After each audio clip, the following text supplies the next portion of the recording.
My name is Christian. I'm here for the Speak Real podcast presented to you by YouthSpeak and sponsored by TD Bank.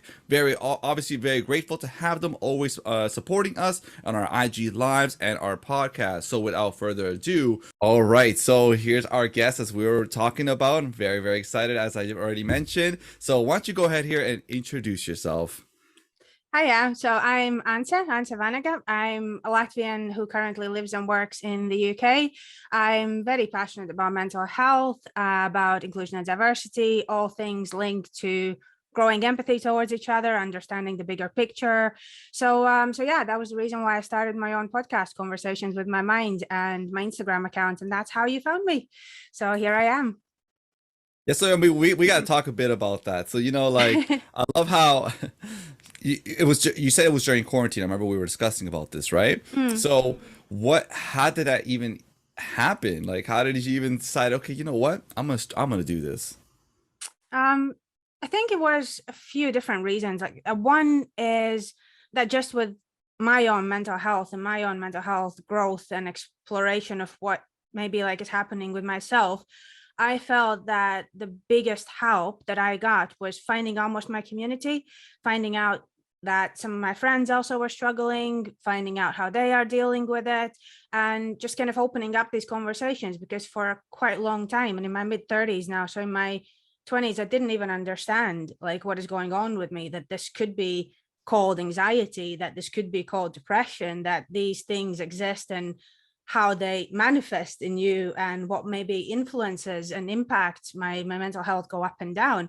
So the more I started talking about it, the more I realized the earth is not burning, nothing exploded, no one left me as a friend, like nothing honestly happened, like but like when you're in your own thoughts, when you're in your own head and you're thinking like, what's wrong with me, why am I so emotional, why am I like that, it can be very debilitating. But once you start opening up, you realize actually so many of us are in that group, and the world is not helping us. The world, with the pandemic at the time included, it all impacts our mental health, and there's just going to be more of us struggling occasionally with our mental health. So yeah, I just really wanted to start talking about it, and talking about it a bit more publicly and openly, because I had brilliant conversations that I was having with people that I met along the way, but they were just between the two of us.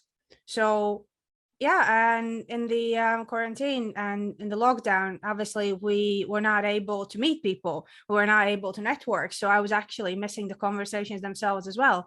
And yeah, so I thought like, actually, why not try and create that podcast.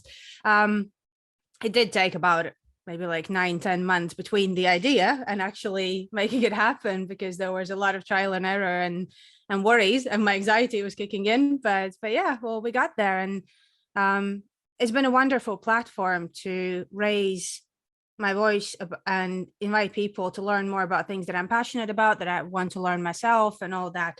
So yeah, it's just been like a really great opportunity for me to meet people and So see. I mean, we have the title is Conversations with My Mind. So Yeah, already it hints that these were conversations you had with yourself initially, right? exactly. Yeah. So did you, and I guess you found that there were others who were also, but having conversations with their mind, and then you're able to say, okay, well, let's go ahead and have a discussion about this. Did you start Mm. by yourself in the podcast at first? Like, was it just, did you take what you were speaking to about yourself with to the platform? Did you start to just speak to the audience by yourself, or did you Mm. always have a guest from the start? I did start with a guest because I felt a little bit too kind of, I guess, shy to do it on my own. So I felt that maybe like having someone else there, and being able to ask questions and have experts as well. Like, I'm using air quotes, they are experts. But I didn't feel like an expert myself. I didn't feel like someone who can just step up and teach people about mental health. I was in the exploring phase myself, and I still am. I think we all are. It's a lifelong process. But yeah, I thought, why not bring people on that I can bounce my thought process off against, and then learn from them. So yeah, my first episode was with Laura Burke. She's worked in mental health charities here in the UK for a number of years. She started her own little business supporting mental health and helping people as a coach and counselor. So yeah, she was my first guest, and we just spoke about having anxiety and having all these thoughts in your head and like having so little time to actually be able to do everything, and how does that feel. And I shared also my own mental health story obviously on the first episode, but yeah, that's how it started, and then it went from guest to guest ever since. Well, I mean, that's a perfect segue into the next question then. I want to, if you're comfortable with it, to speak Mhm. about your own struggles with mental health. Yeah, so I think my biggest struggle has been that I've always been seen as like the emotional type. Like I'm that emotional person, that people say like, oh, like you have everything either black or white sometimes, and like you're so sensitive about things. Like we pin these descriptions to people quite easily, not even really thinking about the impact of our words. But but yeah, like I kind of went about life thinking like, oh yeah, it's just there's just probably something a bit off about me, and I never really explore that. I had my first year of uni, I had a quite bad breakup from my first boyfriend at the time, like first serious boyfriend. I had some exams coming up, and that was one of my first experiences where I realized that I'm sitting in front of my laptop, I'm trying to study, but nothing, like literally, there's that feeling that nothing sticks in your mind, and I can't like get anything in. But like usually you learn, you pick up the like they go in. That's the best like way how I can describe it. And then I was like, okay, I'll sleep on it. I'll get up in the morning. I'll see how it goes. And it wasn't better, and I was getting a bit ill, like I was dizzy. And then one of my friends just took me to the local hospital and said like, oh, she doesn't seem fine, can you check her?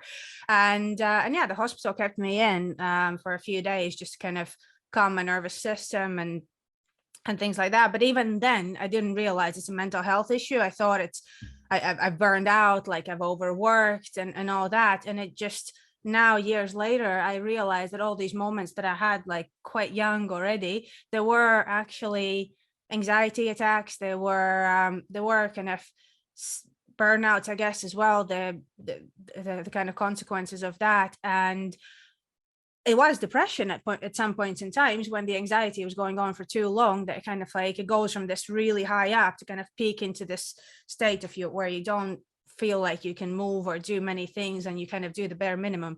I was still, I think, and still am, if I experience anxiety and depression, I'm still quite high functioning. I can show up for work, I can do my kind of bare minimum almost to to pay the bills, but I do struggle with my personal life. I struggle with my hobbies. I kind of need to put everything else on a side. Like I can't read a book. It's just like nothing is working. I maybe can drag myself out for a 3,000 step walk, not like a 10,000 step, like something like that. It's just so minuscule, like what I can do, like compared to what I would normally engage in. And that is kind of a big alert for me as well. I do appreciate, like, I guess my struggles are not as big as other people experience, but like we've learned all, I think that there's no point to compare. Like it's each of our stories, and like we need to take care of these little things as well. And if we can identify them as soon as possible, that's, I think that makes such a difference when you know what it is, and then start picking up tools as you go, how to work with that. Yeah, I really appreciate you sharing all of that. I mean, oh No, well, no one worries. of the things like I mean for myself, I remember when I had a panic attack, I thought it was a heart attack. I thought I was gonna die. That's it. It's Yeah. over. That was it, right? And like, of course, you never think to yourself, "Oh, this is something that's derived from like my mental health." You're thinking Mm, mm. first thing is physical. Oh, I'm having a heart attack. Maybe I ate too many burgers. I don't know, right? Who knows? You're not thinking when that's happening. But afterwards, when the doctors were trying to explain to me, "Oh, it's okay. Like this is just you're having a panic attack. Just try to calm down." Blah blah blah blah blah. They're telling me these things, and in my Yeah. head, like that's not my experience right now. So it's really interesting to see how the dynamic works. The other thing too is I love how you were mentioning about your anxiety, and sometimes it kind of falls into depression.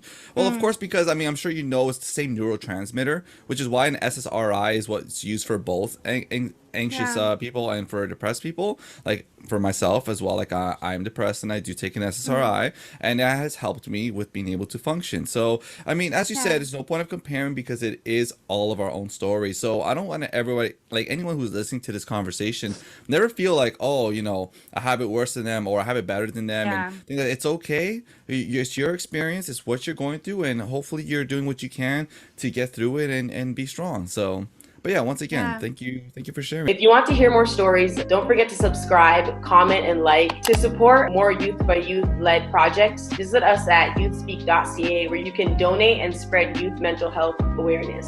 YouthSpeak Performance Charity. Speak, inspire, change.